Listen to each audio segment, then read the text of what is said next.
नमस्कार दोस्तों। मेरा नाम है विजय कुमार और आप देख रहे हैं कॉमिक्स पिटारा चैनल को। दोस्तों, हम लोग कॉमिक्स पढ़ रहे थे डुगडुगी डोगा। इसका पहला पार्ट मैंने अपने चैनल पे अपलोड कर दिया है। पहले पार्ट में मैंने इस कॉमिक्स को 25 पेज तक कवर कर लिया था। अब इस पार्ट में इसकी आगे कहानी को शुरू करते हैं। नहीं, अभी नहीं, पहले मैं कुछ करूंगा, उसके बाद तू मुझे कुछ बताना। घाट गे, ध्यान से सुन। इस हैंड ग्रेनेड का सेफ्टी पिन खींचने के बाद ये सिर्फ 30 सेकेंड में फट जाएगा। तुझे अपनी बात शुरू और खत्म करने के लिए मैं सिर्फ 30 सेकेंड ही दूंगा। क्लिक। इन 30 सेकेंड में तुझे पता होना चाहिए कि मैं क्या पूछना चाहता हूं और तू क्या बोलेगा। घाट गए, तेरा समय शुरू होता है अब। 1, 2, 3, 4। डोगा, मैं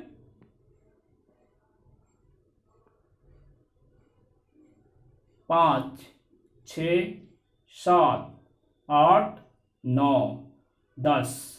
डोगा, बच्चा मेरे पास नहीं है। 11, 12, 13, 14, 15, 16, 17, 18, 19, 20। डोगा ये 21, 22, 23, 24, 25। डोगा, उफ। 26। मैं बता दूंगा बच्चा कहां पर है। 27, 28, 29, 30। बम! तुमने आखिरी क्षण में फैसला किया, मगर सही किया। अब तुम मुझे वहां पर लेकर चलोगे। अरे, ये क्या कर रहे हो? पता नहीं क्या किया था उसने। एक तरफ की मौत से बचा था, पर दूसरी तरफ की मौत को खुद ही गले लगा लिया था। मैं मौत बर्दाश्त कर सकता हूं, मगर मौत की दहशत नहीं। डोगा, जिंग!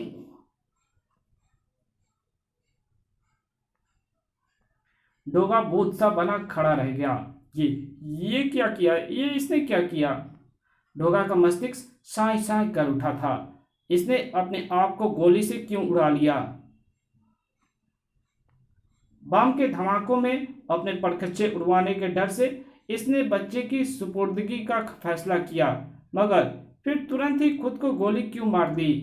मेरे कुत्ता फौज के सिपाही ये क्या लेकर आ रहे हैं? बच्चों को घुमाने का प्रेम? उसमें क्या है? किसका प्रेम उठा लाए मेरे कुत्ता फौज के सिपाही? क्या है इसमें? प्रेम के अंदर एक बच्चे की लाश देखकर 50 लाशें देख चुके डोगा की जैसे 7 पुश्तें ही हिल गई। बच्चे की लाश? फटी पड़ा डोगा कुत्ता फौज पर। उफ! कौन है ये बच्चा? कहां से लाए हो तुम इसको? घुर्र। कुत्ता फौज के सिपाही ने उसे कुछ बताया।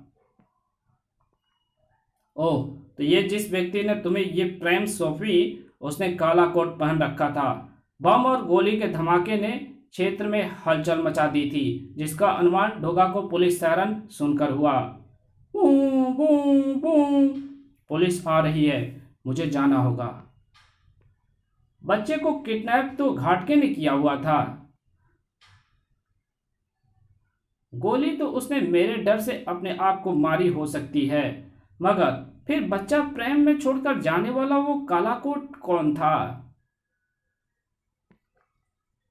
ओ माय गॉड, ये तो घाटगे है। घाटगे ने कहीं इसलिए तो आत्महत्या नहीं कर ली कि बच्चा उसके पास नहीं था और मैं उससे बच्चे के बारे में पूछ रहा था। लेकिन घाटगे ही वो शख्स है जिसके बैंक खाते में फिरौती की रकम पहुंची है, तो फिर घाटगे अपहरणकर्ता कैसे नहीं हो सकता? अगले दिन फ्लोअप की रिपोर्टर रजनी लिखती है कि बैंक में घाटके के अकाउंट में कई घंटे पैसे पड़े होने के बाद भी वो लोन के लिए बैंकों के धक्के खाता फिर रहा था। अस्पताल में जिंदगी और मौत से जूझ रही उसकी पत्नी एक्यूट किडनी फेल्योर की मरीज है। उसको उसके ऑपरेशन के लिए कई लाख रुपए की तुरंत जरूरत थी और जरूरत कई लाख की थी, तो फिरौती में वो सिर्फ 2 लाख रुपए की मांग नहीं करता। पैसा सीधा अपने खाते में डलवा कर अपने आप को मुसीबत में तो हरगिज नहीं डालता। सूरज, फ्लॉप की प्रतियां धड़ाधड़ बिक रही है। रजनी ने घाटगे की बेगुनाही के जो जो पक्ष पेश किए हैं वो तर्क की कसौटी पर खड़े उतरते हैं, मगर डोगा ने जो सोचा एवं किया वो तमाम सबूतों एवं बयानों के बाद ही किया। डोगा घाटगे को पुलिस हिरासत से इसलिए ले भागा था ताकि उसकी तुरंत जुबान खुलवाकर बच्चे की तुरंत बरामदगी कर सके, मगर उसने अपने आप को गोली मार ली। और ठीक उसी समय मेरी कुत्ता फौज की सिपाही एक प्रेम में बच्चे की लाश लेकर पहुंच गए, जिसे किसी काले कोट पहने आदमी ने छोड़ा था। काला कोट पहने आदमी। डोगा की डुगडुगी बजनी शुरू हो गई है। डोगा ने मारा निर्दोष को। बच्चों को किडनैप करवाकर फिरौती का पैसा एक निर्दोष आदमी की सेविंग अकाउंट में डालने का मेरा मकसद पूरा हुआ। लेकिन सफेद कॉलर, आप तो सिंगापुर से मुंबई कारोबार के सिलसिले में पहली बार आए हैं। आपकी डोगा से क्या दुश्मनी है? दुश्मनी डोगा से नहीं है थापड़, दुश्मनी काम और विचार के बीच है। मैं सिंगापुर से अपना सारा कारोबार समेटकर देश की आर्थिक राजधानी को अपना ठिकाना बनाना चाहता हूं, मगर किसी समझदार ने कहा है कि उत्पाद से पहले बाजार विकसित करना चाहिए ताकि उन्हें अपना माल बेचने में परेशानी ना हो और तुम दिवालियेपन से बच सको। मैं एक जयराम पेशा व्यक्ति हूँ। मेरे उत्पाद हैं अफीम, चरस, गांजा, हेरोइन, स्मैक, दुनिया भर के काले धंधे। और जब तक डोगा रहेगा मैं इस बाजार में उतरना तो दूर झांक भी नहीं सकता। मुझे घाटे का बिजनेस करना मंजूर नहीं। डोगा रहेगा तो अपने बारूद से मेरे प्रॉफिट के परखच्चे उड़ाता रहेगा। उसने आमने सामने की लड़ाई में भी मैं अपना या अपने आदमियों का नुकसान नहीं करना चाहता, इसलिए मैं डोगा की डुगडुगी बजाऊंगा। मदारी तमाशा दिखाता है तो दर्शकों की नजरें तमाशे पर रहती है, मगर वास्तव में सारा खेल डुगडुगी का होता है, जो बज बजकर लोगों का ध्यान तमाशे की ओर आकर्षित करता है। डोगा की डुगडुगी बजनी शुरू हो गई है। फ्लोअप के जरिए लोगों का ध्यान उस तमाशे की तरफ जाना शुरू हो गया है जिसका मदारी मैं हूं। डोगा नाम के बारूद को अब मैं राख बना दूंगा। राख बनाने का काम कोई आग से करता है, कोई दिमाग से, तो कोई शब्दों के बारूद से। मैं जानती थी डोगा, मैं जानती थी तुम मुझसे मिलने जरूर आओगे। हाँ, मुझे तुम्हें यह बताना जरूरी लगा कि घाटगे को गोली मैंने नहीं मारी। मैं केवल अपना डर दिखाकर उससे किडनैप बच्चे की बरामदगी चाहता था, मगर अनायास ही उसने मेरी पिस्तौल से अपनी कनपट्टी पर गोली चलाकर आत्महत्या कर ली। मैं जानती हूँ डोगा कि तुमने यह हत्या नहीं की, क्योंकि तुम अपराध देखने के बाद ही अपराधी की सजा तजवीज करते हो, और बच्चे की किडनैपिंग की सजा तुम उसे मौत तब तक नहीं दे सकते थे जब तक कि उसके साथ खून जैसा गंभीर अपराध ना जुड़ गया हो। यह जानने के बावजूद फ्लॉप में तुमने मेरे खिलाफ लिखा। हाँ, क्योंकि मुझे पता था कि अगर मैं ऐसा करूंगी तो तुम अपनी सफाई देने जरूर आओगे। मैं सोच चुकी थी कि जब तुम यहां आओगे तो तुम्हें पकड़ने के लिए मुझे क्या करना है। ओह, पेपर स्प्रे। परिचय, ये रजनी है, फ्लॉप की लेखिका। डोगा इसके काम से अपार नफरत करती है। फ्लॉप में रोजाना कुछ न कुछ डोगा के खिलाफ लिखती है। मोनिका का भाई चीता इसको पसंद करता है। पेपर स्प्रे ने डोगा की आंखों में भूचाल मचा दिया। ओफ, तुम्हारी ओर से मुझे इतना लापरवाह नहीं होना चाहिए था, सचमुच। डोगा, ये तुम्हें बहुत महंगा पड़ने वाला है। तड़ाक। ओफ, आज गिरफ्तार होगा डोगा। धाड़। यह बड़ी विकट एवं खतरनाक स्थिति है। आज के बाद डोगा का नाम मुंबई की सड़कों पर नहीं लिया जाएगा।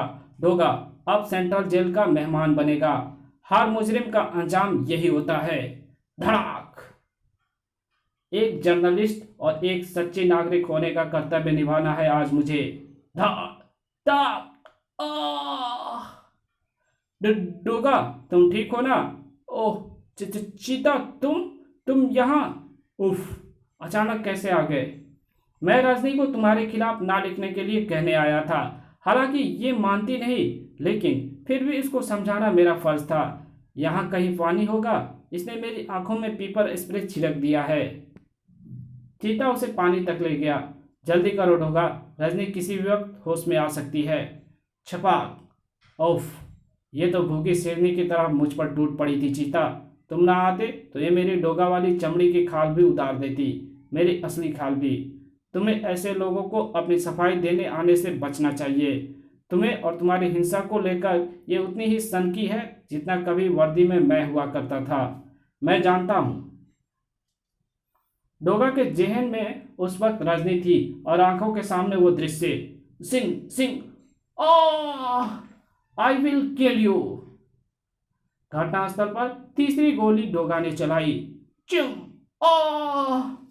डोगा का न्याय है, हाथ के बदले हाथ, आंख के बदले आंख, जुनून के बदले जुनून और खून के बदले खून।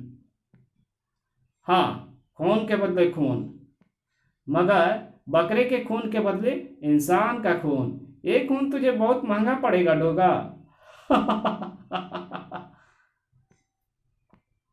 रजनी बिफरी हुई थी।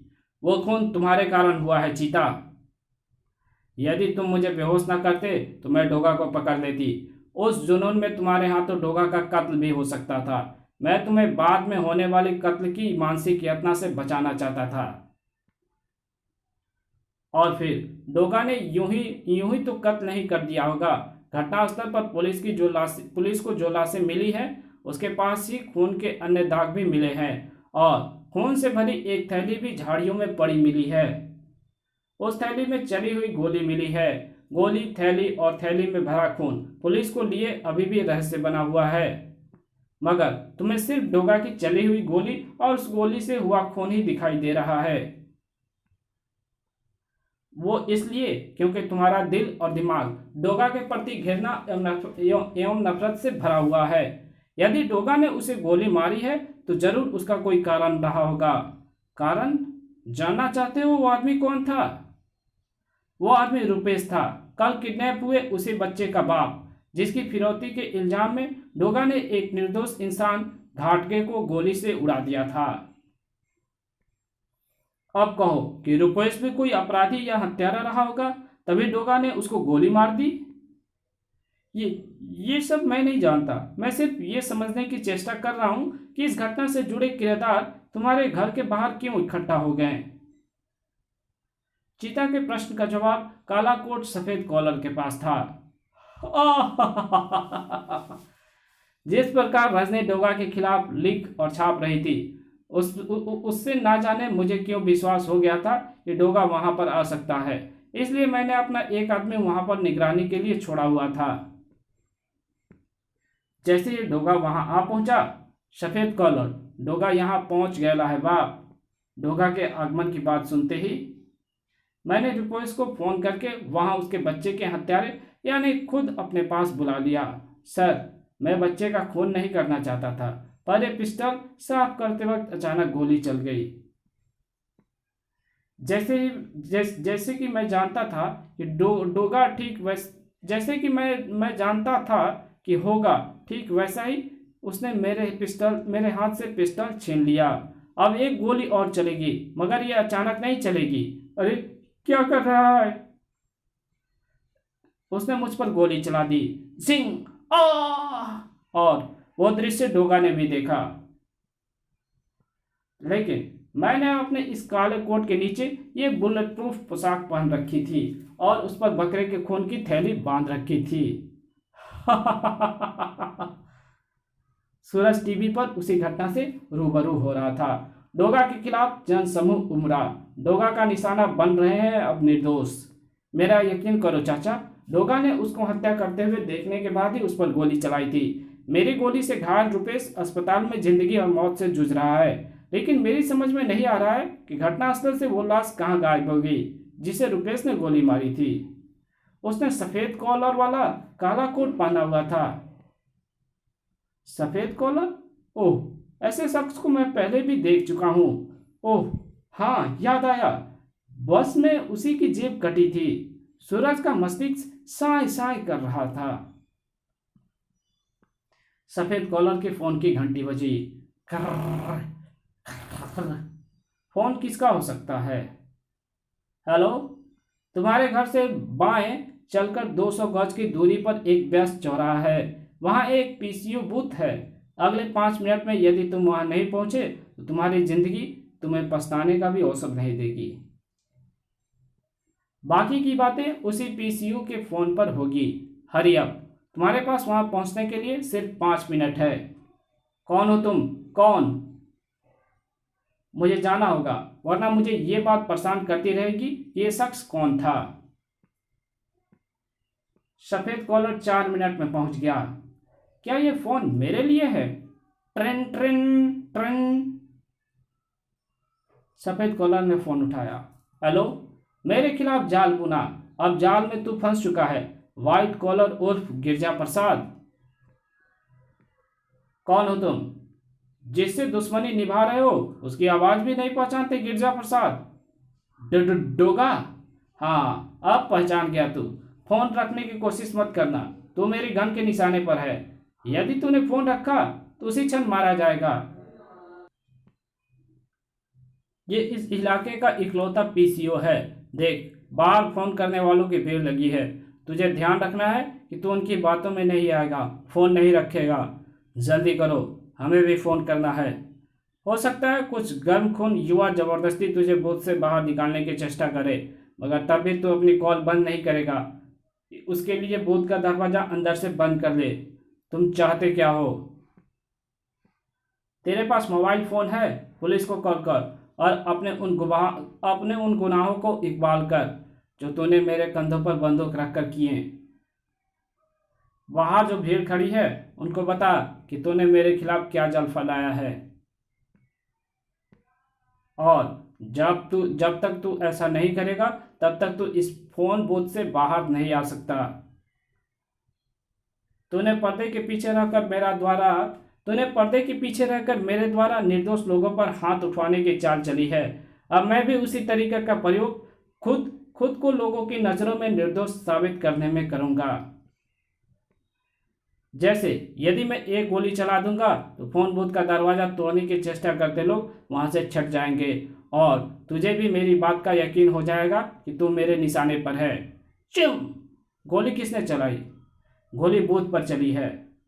पलक झपकते ही भीड़ छट गई। व्हाइट कॉलर, जल्दी कर, कॉल द पुलिस। बुलाता हूँ डोगा, दूसरी गोली मत चलाना। नमक रामो, डोगा को ढूंढो, वो आसपास किसी बिल्डिंग में है, खत्म कर दो इसे। मगर सफेद कॉलर, आसपास तो लगभग 50 बिल्डिंग है और प्रत्येक बिल्डिंग में कम से कम 100 फ्लैट है। डोगा इनमें से कहाँ होगा? सफेद कॉलर, तेरे चेहरे के भाव बता रहे हैं कि यह फोन तूने पुलिस को नहीं बल्कि अपने आदमियों को किया है। इसी का इनाम मैं तुझे देना चाहता हूं। चिम! नहीं डोगा, गोली मत चलाना। डोगा की आवाज में पागल कुत्ते जैसी गुर्राहट थी। पुलिस को बुलाओ। बुलाता हूं। बुलाता हूं। पुलिस भी आई, रजनी भी आई, कई टीवी चैनल वाले भी आ गए। मैं कानून का मुजरिम हूं। डोगा को मुंबई से खदेड़ने के लिए मैंने उसके खिलाफ जाल बुना था। मैंने निर्दोष लोगों को फंसाया ताकि डोगा उनको मारे। मैं उसकी डुगडुगी बजाना चाहता था। फिर पुलिस और लोगों ने माना कि ऐसी स्थिति में कोई भी निर्दोष व्यक्ति पर इल्जाम लगा सकता है, और चाचा, मैंने उसकी ही डुगडुगी बना दिया। लेकिन तू उस तक पहुंचा कैसे? इस छोटी सी शंका को आधार बनाकर कि सफेद कॉलर जिन लोगों को शिकार बना रहा है, कहीं उनमें से उसकी कोई निजी दुश्मनी तो नहीं थी। आपने इस शंका के समाधान के लिए जब मैं कराटे टीचर द्वारा बताए गए उस बच्चे लक्की से मिला जिसकी सिगरेट पीने पर उसकी पिटाई कर दी थी, तो वहां पर मैं सफेद कॉलर को देखकर चौंक पड़ा। लक्की उसी का बेटा था। उसको वहां पर देखते ही मैंने उसको सबक सिखाने का प्लान बना लिया। अब डोगा मौत की दहशत से उसको तेज दिल का दौड़ा पड़ा है। फिर मेरी गोली ने भी उसकी हालत पतली कर दी है। इतनी सजा उसको जन्म भर तक डोगा का नाम भूलने के लिए काफी है। इतनी सजा उसको जन्म भर तक डोगा का नाम ना भूलने के लिए काफ़ी है। इसी के साथ ये कहानी यहीं खत्म होती है। मिलेंगे एक और नए कॉमिक्स में, तब तक के लिए बाय। चैनल पे नए आए हो तो चैनल को सब्सक्राइब कर देना, वीडियो अच्छी लगी तो वीडियो को लाइक कर देना और इसको ज़्यादा से ज़्यादा शेयर भी कर देना, जहाँ इसकी ज़रूरत हो एक छोटा सा कमेंट भी कर देना। और मेरे दूसरे चैनल पे भी अपना प्यार और सपोर्ट दिखाओ भैया। मेरे दूसरे चैनल का नाम है डिवाइन टेक्नोलॉजी, तो उसको भी जाइए देखिए, चेकआउट कीजिए और उसकी वीडियोस भी देखिए और शेयर भी कीजिए। Thank you very much video देखने के लिए।